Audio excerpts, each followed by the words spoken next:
जय हिंद दोस्तों, आप सभी का स्वागत है हमारे अपने चैनल रूफटॉप गोट फार्म पर। सफल बकरी पालन ट्रेनिंग सीरीज में आज का ये वीडियो न्यूट्रिशनल सप्लीमेंट के ऊपर है। इस वीडियो में हम ये जानेंगे न्यूट्रिशनल सप्लीमेंट क्या है, उसे कब देना चाहिए, उसकी मात्रा क्या होनी चाहिए और उसका हमें बकरी पालन में क्या लाभ मिलेगा। कई हमारे पशुपालक भाई का सवाल हम तक ये पहुंचता है। उन्होंने बहुत ही अच्छा एक फार्म सेटअप कर लिया है, अच्छे जानवर ले आए हैं, लेकिन उनका प्रोडक्शन उनको जितना मिलना चाहिए उतना मिल नहीं रहा है। जैसे कि वो अच्छी से अच्छी खुराक दे रहे हैं, फिर भी उनके फार्म के ऊपर वेट गेन नहीं हो रहा, बकरियां सही समय पे हीट पे नहीं आ रही, ब्रीडर जो है क्रॉस नहीं करता, फार्म के ऊपर जो बच्चे आ रहे हैं उनका वेट गेन बहुत ही कम है, बकरियां अक्सर जल्दी जल्दी बीमार होती रहती हैं, एबॉर्शन का केस, प्लेसेंटा रुकने का केस और भी ऐसी बहुत सारी दिक्कतें फार्मर्स को देखने को मिल रही हैं। मिनरल्स और विटामिन का बहुत ही इम्पॉर्टेंट रोल है पशु को अपने शरीर को मेंटेन रखने के लिए और पशु की साइकोलॉजिकल सिस्टम की प्रॉपर फंक्शनिंग के लिए। हम बहुत ही बढ़िया पशु आहार पशु को बना के देते हैं, जिसमें हम प्रोटीन, एनर्जी, फैट, इन सब चीज़ों का ध्यान रखते हैं, लेकिन कई बार हमसे मिनरल और विटामिन छूट जाते हैं, जो कि एक बड़ा कारण बनता है हमें अच्छा रिजल्ट ना मिलने का। अगर हम ये कहें पशुओं में 80 से 90% जो बीमारी उत्पन्न होती है वो मिनरल और विटामिन की कमी से होती है, तो ये गलत नहीं होगा। पशुपालन में सबसे डिफ़िकल्ट टास्क जो होता है वो प्रॉपर फीड को बनाने का ही होता है। हमारे बहुत से पशुपालक भाई जो बकरी पालन में फेल हो रहे हैं, उनकी असफलता का राज कहीं तक यही होता है, उन्होंने बैलेंस डाइट पशु को नहीं ऑफर की, जिससे कि पशु का ग्रोथ नहीं हुआ, पशु बराबर अंतराल पे बीमार पड़ता रहा और वो बीमारियों में घिर के परेशान होके उन्होंने आखिर में फार्म बंद कर दिया। इस वीडियो में अंत तक बने रहें। हम ये जानेंगे कि कौन कौन से मिनरल और विटामिन हमारे पशु को क्या फ़ायदा पहुंचाते हैं और उनकी कमी से हमें क्या नुकसान देखने को मिल सकता है। मेरी आपसे रिक्वेस्ट है कि इस चैनल को शेयर और सब्सक्राइब करें, जिससे कि बकरी पालन की सही, सटीक और साइंटिफिक जानकारी आप लोगों तक पहुंचती रहे। अब हम बात करते हैं मिनरल और विटामिन की। पशु का शरीर vitamin A, D, E and के को प्रोड्यूस नहीं करता, हमें इसे सप्लीमेंट के फॉर्म में पशु तक पहुंचाना होता है। मिनरल्स को हम दो क्लास में क्लासिफाई करते हैं, एक मैक्रो मिनरल्स, एक माइक्रो मिनरल्स। मैक्रो मिनरल्स हम उन मिनरल्स को कहते हैं जो पशु के शरीर में अधिक मात्रा में रिक्वायर्ड होते हैं, जैसे कि calcium, phosphorus, magnesium, sodium, potassium, sulphur. और वहीं माइक्रो मिनरल्स जो पशु की शरीर में कम मात्रा में रिक्वायर्ड होते हैं, जैसे कि iron, copper, cobalt, manganese, zinc, iodine, selenium, molybdenum.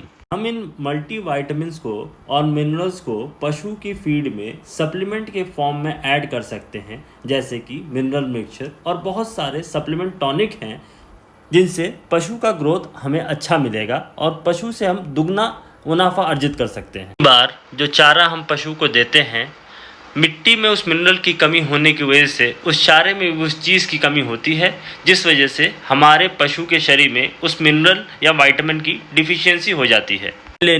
Selenium की कमी से अक्सर बच्चों में जो नवजात शिशु होते हैं वाइट मसल डिजीज़ हो जाती है। बच्चे के पैर बहुत ही वीक होते हैं, बच्चा भी बहुत वीक होता है और कई बार वीक मसल की वजह से बच्चों में निमोनिया भी हो जाता है, क्योंकि ब्रीदिंग सिस्टम को जो मसल कंट्रोल करती है वो काफ़ी वीक होती है। अब बात करते हैं जिंक की। जिंक की कमी से पशु में ज़्यादा लार उत्पन्न होता है, पशु के मुंह में ज़्यादा झाग होता है, पशु के खुर सही शेप में नहीं होते, जॉइंट बहुत ही स्टिफ हो जाते हैं, स्किन प्रॉब्लम भी पशुओं में देखी जाती है। मेल पशुओं में टेस्टिकल का साइज जो है सिकुड़ा हुआ होता है। कई बार जिंक की कमी से मेल पशुओं को मेटिंग की इच्छा नहीं रहती। कॉपर की कमी से पशुओं में हेयर लॉस की समस्या रहती है।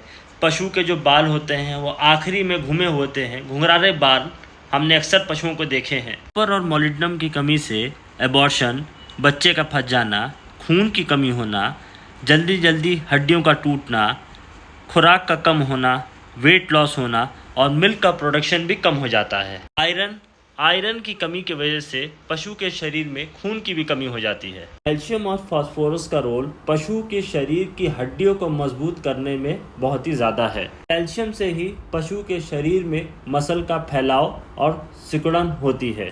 बार पशुओं में कैल्शियम की कमी से पशु बच्चा देने में असमर्थ हो जाता है। बात करते हैं मैंगनीज की। मैंगनीज की कमी से छोटे बच्चों का ग्रोथ बहुत ही स्लो होता है। बांझपन की शिकायत इसी वजह से होती है। एबॉर्शन। मैंगनीज की कमी की वजह से पैरों का फॉर्म सही नहीं होता, चलने में भी दिक्कत आती है। जैसा कि हम जानते हैं विटामिन को हमें पशु को डेली बेसिस पे प्रोवाइड करना होता है। पशु इसे पैदा नहीं करता। हमें विटामिन ए, डी, ई, के ये सब पशु को सप्लीमेंट फॉर्म में देने होते हैं। विटामिन ए की कमी से पशुओं का नेजल डिस्चार्ज आता रहता है, पशु अंधा हो जाता है, सांस लेने में पशु को दिक्कत होती है। कई बार डायरिया का कारण विटामिन ए की डिफिशियंसी भी होती है।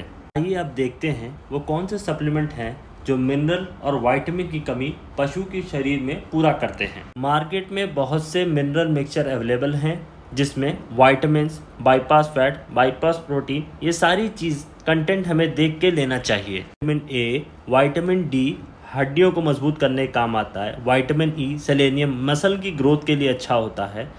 Cobalt, copper, iodine, iron, magnesium, manganese, potassium, sodium, sulphur, zinc, calcium, phosphorus ये सब मिनरल मिक्सचर में ज़रूर होने चाहिए। किसी भी अच्छी कंपनी का हम जो मिनरल मिक्सचर लेते हैं उसका कंटेंट हम देखेंगे तो ये सारी चीज़ें उसमें होंगी।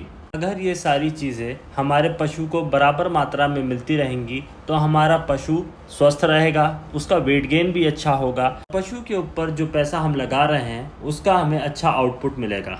मल्टी स्टार एक अच्छा मल्टी विटामिन सिरप है जिसमें vitamin A, D, E, H, C साथ जिंक, कोबाल्ट, सेलेनियम भी है। पशु की इम्यूनिटी स्ट्रांग होती है, पशु का ओवरऑल हेल्थ अच्छा रहता है। विटामिन एच से लेवटी का विकास होता है जिसको हम अडर कहते हैं। अडर के विकास के लिए हम विटामिन एच देते हैं। कई बार कमजोरी या खुराक में कमी की वजह से पशुओं में न्यूरल संबंधित बीमारी उत्पन्न हो जाती है, जैसे कि पशु के उठने बैठने में दिक्कत आ जाती है, पशु की मानसिक स्थिति सही नहीं रहती। ऐसे केस में हमें न्यूरोकाइंड प्लस का इस्तेमाल करना चाहिए। न्यूरोकाइंड प्लस प्रेग्नेंट फीमेल्स के लिए भी बहुत ही लाभदायक है। शार्कोफेरॉल एक अच्छा ग्रोथ प्रोमोटर है। शार्कोफेरॉल खून की कमी को दूर करता है, पशु को वेट गेन में काफ़ी मदद देता है। प्रेग्नेंट फीमेल्स के लिए बहुत ही लाभदायक है। इसमें फॉलिक एसिड भी मौजूद होता है। ऑस्ट्रोवेट कैल्शियम का एक अच्छा सोर्स है। ऑस्ट्रोवेट में कैल्शियम के साथ साथ फास्फोरस भी मौजूद होता है, तो पशुओं की ग्रोथ में, पशु में अच्छा दूध पैदा करने के लिए और बोन स्ट्रक्चर को मजबूत करने के लिए बहुत ही लाभदायक है।